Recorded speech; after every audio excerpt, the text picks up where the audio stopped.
Saudara-saudara, kita doakan saudara-saudara kita yang sedang dilanda gempa bumi di Lombok. Mudah-mudahan Allah berikan kesabaran, mudah-mudahan Allah berikan ketabahan, mudah-mudahan Allah berikan kekuatan.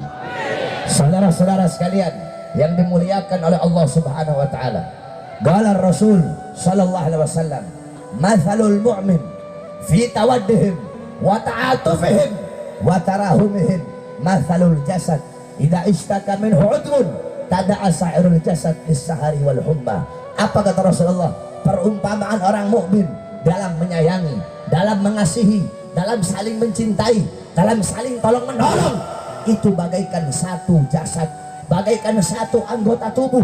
Apabila ada sebagian jasad, apabila ada sebagian anggota tubuh yang merasakan sakit, maka seluruh anggota tubuhnya pun ikut merasakan sakit, ikut merasakan demam, ikut merasakan panas. Maka penderitaan saudara-saudara kita umat Islam yang ada di Lombok, penderitaan mereka juga penderitaan kita. Rumah mereka yang hancur sama seperti rumah kita hancur. Mereka yang kehilangan anak-anaknya sama seperti kita kehilangan anak-anak kita. Mereka suami yang kehilangan istrinya sama seperti kita kehilangan istri kita. Mereka istri yang kehilangan suaminya sama seperti istri kita kehilangan kita. Mereka yang kehilangan harta bendanya sama seperti kita kehilangan harta benda kita. Saudara-saudara, gempa bumi adalah salah satu daripada tanda-tanda kiamat. Qala Rasul sallallahu alaihi wasallam, la taqumu as-sa'ah hatta taqsura zalazil. Kata Nabi, tidak akan terjadi yang namanya kiamat sebelum terjadi banyak gempa bumi di mana-mana. Terus bagaimana gempa bumi di mata para ulama, di mata orang-orang soleh, di mata para sahabat, di mata Rasulullah sallallahu alaihi wasallam? Dalam hadis riwayat Imam Tirmidzi, satu waktu Rasulullah beliau menaiki sebuah gunung yang bernama Gunung Thabir. Rasulullah, Sayyidina Abu Bakar, Sayyidina Umar dan Sayyidina Utsman. Ketika Rasulullah naik Gunung Thabir, tiba-tiba ini gunung gempa bumi, batu-batunya jatuh. Rasulullah letakkan tangannya di bawah Gunung Thabir. Kemudian Rasulullah berkata, wahai Thabir, belum saatnya bagimu, jangan kau berguncang. Wahai Thabir, sesungguhnya di atasmu ada seorang nabi, ada seorang yang siddiq, maksudnya Sayyidina Abu Bakar, dan ada dua orang syahid, yaitu Sayyidina Umar dan Sayyidina Utsman radhiyallahu anhuma. Tiba-tiba gunung Thabir tersebut pun langsung berhenti. Itu riwayat Imam Tirmidzi, gunungnya Gunung Thabir. Kalau riwayat Imam Bukhari Muslim, bukan Gunung Thabir, melainkan Gunung Uhud. Rasulullah, Sayyidina Abu Bakar, Sayyidina Umar, Sayyidina Utsman naik ke Gunung Uhud. Tiba-tiba Gunung Uhud bergejolak, Gunung Uhud gempa bumi. Langsung Rasulullah letakkan tangannya. Rasulullah berkata, wahai Uhud, belum saatnya bagimu. Wahai Uhud, ketahuilah di atasmu ada seorang nabi, ada seorang siddiq, dan ada dua orang yang syahid, yaitu Sayyidina Umar dan Sayyidina Utsman. Kemudian Nabi berkata, dosa apa yang telah kalian lakukan? Maksiat apa yang telah kalian lakukan sehingga Allah berikan ini gempa bumi kepada kita? Saudara-saudara, Sayyidina Umar bin Khattab radhiyallahu an, ketika Madinah digempa ketika Madinah dilanda gempa bumi, idza zulzilatil Madinah, ketika ketika Madinah dilanda dengan gempa bumi, fadala Umar, berkata Sayyidina Umar bin Khattab amaman nas, beliau berkata di hadapan manusia, fakhataba Umar, kemudian Sayyidina Umar berkhutbah di hadapan penduduk Madinah. Apa kata beliau? Ya ahlal Madinah, ma'asra'tum ma'ahdastum, wahai penduduk Madinah, sungguh cepat apa yang kalian lakukan, sungguh begitu cepat perbuatan apa yang kalian lakukan. Perbuatan apa? Perbuatan apa? Pekerjaan apa? Perlakuan apa yang kalian lakukan? Begitu cepat kalian lakukan perbuatan tersebut sehingga Allah berikan ini gempa bumi kepada kita. Wallahi lain adat, kata Sayyidina Umar, demi Allah, andaikan besok ada gempa susulan, andaikan besok ada gempa bumi lagi, la ukhrijanna min baini adhurikum, sungguh demi Allah, aku akan keluar di antara kalian. Aku gak mau tinggal bersama kalian kalau besok ada gempa bumi lagi. Itu gempa bumi di mata Sayyidina Umar bin Khattab. Perbuatan dosa apa yang kalian lakukan sehingga begitu cepat Allah berikan ini gempa bumi kepada kita? Adapun Sayyidina Umar bin Abdul Aziz, beliau ketika dilanda gempa bumi, tiba-tiba beliau panggil semua gubernur-gubernur, dipanggil. Beliau berkata, wahai para gubernur, dosa apa yang kalian lakukan? Maksiat apa yang kalian lakukan sehingga Allah berikan ini bala kepada kita? Cepat, jangan kalian simpan, kalian keluarkan harta kalian di jalan Allah agar Allah angkat bala dan musibah. Adapun menurut Imam Ka'ab ibn Malik, gempa bumi tidak akan terjadi kecuali terlalu banyak hamba-hamba yang berbuat dosa di atas bumi, sehingga bumi takut kepada Allah, bumi ketakutan sehingga bumi bergetar, bumi gemetar, makanya dia gempa bumi. Kenapa ini bumi bergetar bergoyang? Karena dia takut kepada Allah, terlalu banyak hamba-hamba yang berbuat dosa di atasnya. Menurut Sayyidatuna Aisyah radhiyallahu anha, beliau ditanya oleh Anas ibn Malik tentang gempa bumi. Apa jawab Sayyidatuna Aisyah? Tidak akan terjadi gempa bumi melainkan 3 perkara telah merajalela.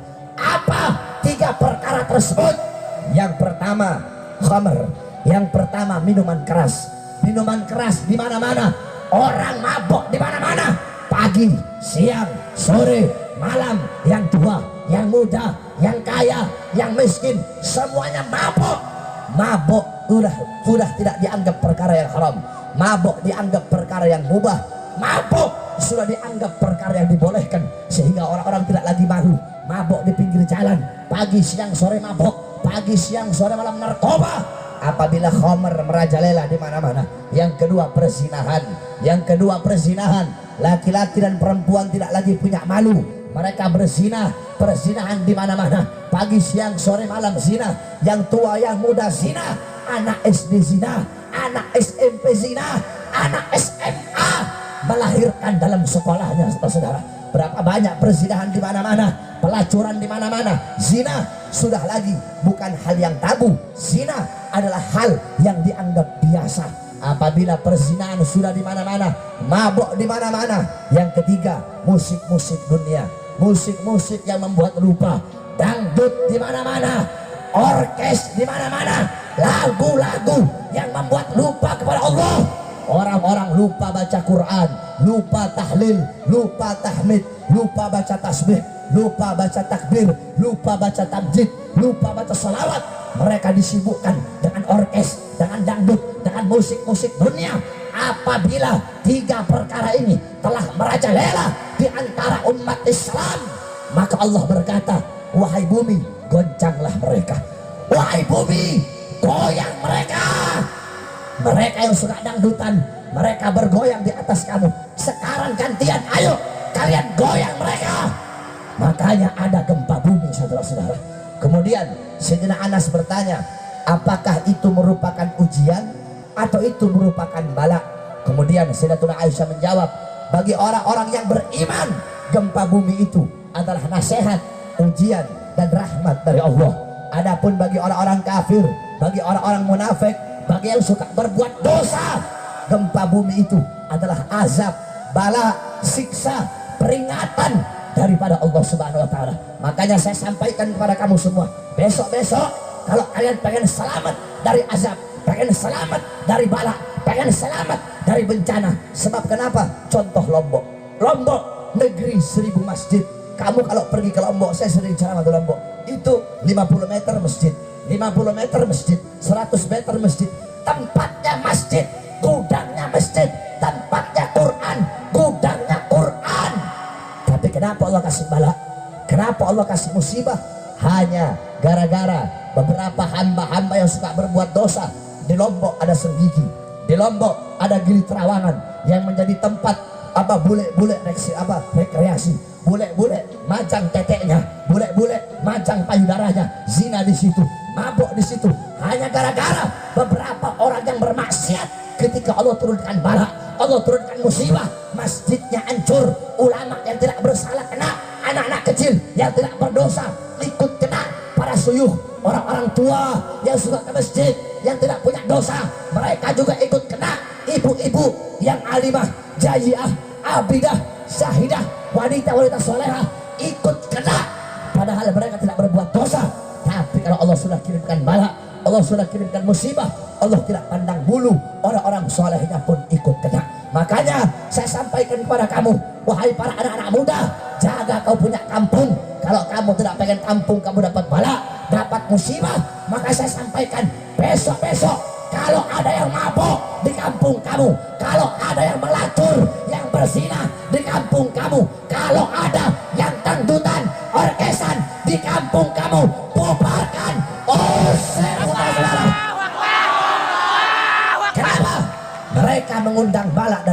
dari Allah. Betul? Saya tanya, kalau di kampung ada yang dangdutan, mabok, zina, terus Allah turunkan bala, anak-anak kecil yang nggak berdosa kena tidak? Kena tidak? Orang tua yang udah tua juga ke masjid kena tidak? Santrinya kena tidak? Yang sering sholat kena tidak? Yang suka ibadah kena tidak? Yang ahli Quran kena tidak? Mereka yang bermaksiat kita ikut kena, saudara-saudara. Oleh karenanya jaga kau punya kampung daripada kemaksiatan dan perbuatan dosa. Agar apa? Agar tidak turun bala dan musibah dari Allah Subhanahu wa taala. Ini yang kedua. Yang terakhir,